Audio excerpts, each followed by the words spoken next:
Welcome to the summary of our July City of PAE Council meeting, which once again was held virtually. There was plenty of good discussion and robust debate, and I'm here to fill you in on the key decisions made. I'm here at Latulari Park, here at Newport Keys. It was the birthplace of a local Aboriginal woman, Latulari, and it's now a community park that remains the traditional home of her descendants. We started with a deputation from the ICANN Cities Appeal, which is a global call to support the UN Treaty of the Prohibition of Nuclear Weapons. There was much discussion about the need for greater international cooperation to address major threats to the health and welfare of humankind. Local government has an important role to play, and this has been highlighted during COVID-19. We acknowledge that nuclear weapons pose a grave threat with far-reaching and long-lasting consequences for people and the environment. We firmly believe that our residents have the right to live in a free world from this threat.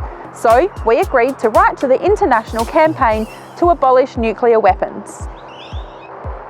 We had questions without notice about bin collection by Cleanaway, the curbside collection contractor that services the region. There are some issues across our city, so as a short-term solution, Cleanaway has agreed to implement changes to the timing of tipping loads to maximise available drive hours. This means that there are bins collected on each daily route with less disruption. For the longer term, council staff are working with Cleanaway to change bin collection days in some areas for a more consistent waste collection across the region. That also allows for recent residential growth. Our COVID-19 recovery framework was endorsed at the meeting. This is our roadmap to recovery and demonstrates our commitment, action and leadership on new projects that are obviously required and are an expansion or redirection of our current activities. It can be found on our website and will guide how we'll work with our community to identify opportunities to enable us to emerge as a stronger and more resilient community. We adopted our 2020-2021 annual business plan and budget and the long-term financial plan after completing a thorough public consultation process.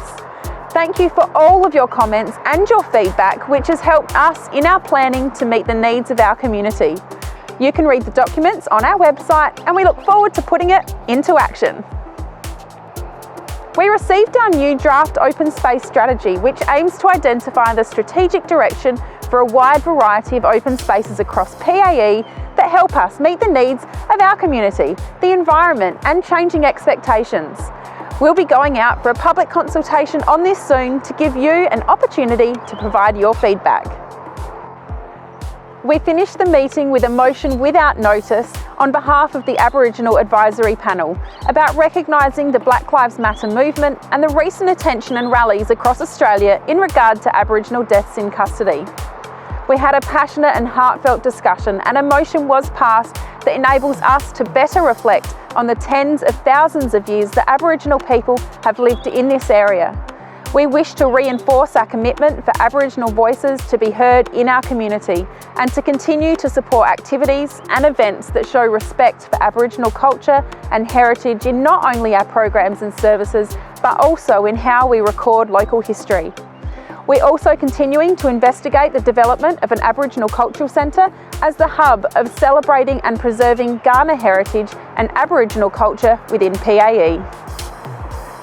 That's it for another busy meeting. I'll see you again for our August meeting, where we'll be hopefully able to meet in person once again.